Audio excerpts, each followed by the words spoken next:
बिलासपुर की, जहां पीएससी 2003 घोटाले में नया मोड़ आ चुका है। सुप्रीम कोर्ट में अब सुलह की पहल शुरू हो गई है। विशेष लोक अदालत में पक्षों को बुलाया गया। हालांकि याचिकाकर्ता का कहना है कि समझौते की कोई गुंजाइश ही नहीं है। पीएससी भर्ती घोटाले पर एक बार फिर से हलचलें तेज।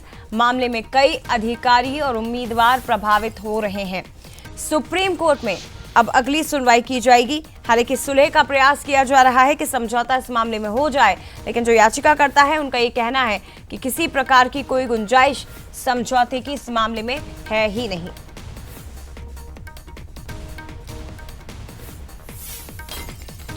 तो ये बड़ी खबर है इस वक्त की। छत्तीसगढ़ से आपको बता रहे हैं, बिलासपुर से पीएससी 2003 घोटाले में नया मोड़ अब आ चुका है। ज्यादा जानकारी के लिए सीधे रुक करते हैं। शिखर देवांगन हमारे साथ इस वक्त जुड़ गए हैं। शिखर, क्या कुछ चल रहा है इस वक्त कोर्ट के अंदर? बताया जा रहा है कि सुलह का प्रयास हो रहा है, लेकिन दूसरी तरफ जो याचिकाकर्ता है वो इस बात के लिए बिल्कुल भी तैयार नहीं। देखिए, छत्तीसगढ़ में पीएससी 2003 की भर्ती प्रक्रिया में विवाद की स्थिति बनी थी और ये पूरा मामला जो है कोर्ट चला गया था। हाई कोर्ट ने इस पूरे मामले में फैसला दिया और फैसला याचिकाकर्ताओं के पक्ष में दिया और ऐसे में इस पूरे फैसले पर सरकार को इसका पालन कराना था, लेकिन ये पालन नहीं हो पाया और ये मामला सुप्रीम कोर्ट तक पहुंच गया।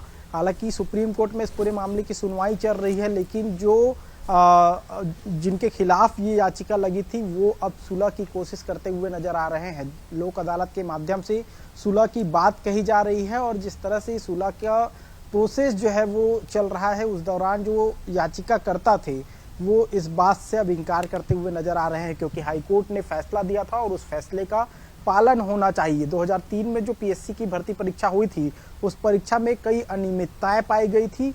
कई ऐसे अभ्यर्थी थे जिनके मार्क्स कम थे, लेकिन उन्हें क्वालिफाई करके जो है ज्वाइनिंग दे दी गई थी और जो उनसे ज़्यादा नंबर पाए हुए अभ्यर्थी थे उनको बाहर कर दिया गया था। ऐसे में ये पूरा मामला कोर्ट पहुंचा और कोर्ट ने इसे याचिकाकर्ताओं के पक्ष में फैसला सुनाया था, लेकिन इस पूरे मामले में कोर्ट के फैसले का पालन नहीं किया गया और यही वजह है कि ये मामला अब तक लंबा खींचता हुआ नजर आ रहा है। अभी भी ये मामला सुप्रीम कोर्ट में चल रहा है, जिसमें बहस जारी है और बहस के साथ ही अब इंतजार है कि इस पर फैसला हो जाए। लेकिन जो जिन्हें अभियुक्त बनाया गया था, जो आरोपी बनाए गए थे, वो अब सुलह की कोशिश करते हुए नजर आ रहे हैं।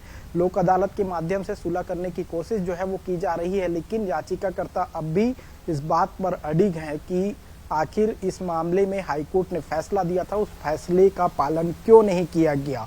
सुप्रीम कोर्ट में फिलहाल ये पूरा मामला चल रहा है, लेकिन लोक अदालत में अगर इसमें सुलह नहीं होता है तो सुप्रीम कोर्ट में इस पूरे मामले में सुनवाई जारी रहेगी। लेकिन फिलहाल यही कहा जा सकता है कि लोक अदालत में इस पूरे मामले की सुलह होते हुए नजर नहीं आ रही, क्योंकि याचिकाकर्ता इस बात का जिक्र कर रहे हैं कि इस पूरे मामले में फैसला आना चाहिए, सुलह नहीं होनी चाहिए। जी बहुत धन्यवाद आपका शिखर, लेकिन देखना होगा कि अब इस मामले में आगे क्या होता है।